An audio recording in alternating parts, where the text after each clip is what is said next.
রোগীর অ্যাম্বুলেন্সের সঙ্গে বাইকের সংঘর্ষে গুরুতর আহত দুজন। ঘটনা মঙ্গলবার দুপুর 12টা নাগাদ বিশালগড় মোটর স্ট্যান্ড সংলগ্ন DWS অফিসের মূল ফটকের সামনে।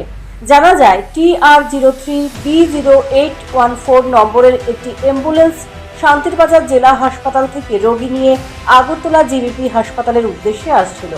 যাবার পথে বিশালগড় মোটর স্ট্যান্ড সংলগ্ন DWS অফিসের সামনে আসতেই অপর দিক থেকে TR07A8842 নম্বরের একটি পালসার বাইক দ্রুত গতিতে বিশালগড় থেকে জাঙ্গালিয়ার উদ্দেশ্যে যাওয়ার পথে অ্যাম্বুলেন্সের সাথে সংঘর্ষ হয়।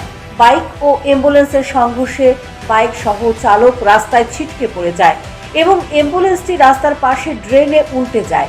ঘটনাস্থলে আহত হয় বাইক চালক পলাশ রায়। অপরদিকে আহত হয় অ্যাম্বুলেন্সে থাকা পরিমল নব। আহত বাইক চালক পলাশ রায়ের বাড়ি পশ্চিম লক্ষ্মীবিল এলাকায়। এই ঘটনার খবর পেয়ে দমকল কর্মীরা আহতদের উদ্ধার করে বিশালগড় মহকুমা হাসপাতালে নিয়ে আসেন। তোমরা কোনখানে অ্যাক্সিডেন্ট হয়েছে গাড়িটা?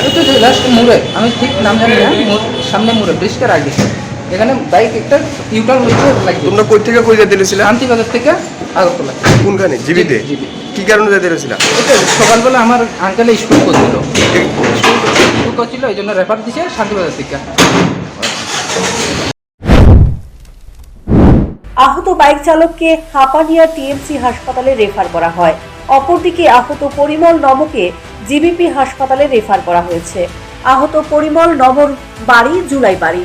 তবে বিশালগড় আমবাসা সড়কে একের পর এক যান দুর্ঘটনায় যাত্রীদের মধ্যে আতঙ্ক বিরাজ করছে। মাত্রাতিরিক্ত যান দুর্ঘটনায় উদ্বিগ্ন সাধারণ মানুষ। Bureau report, news prime Tripura.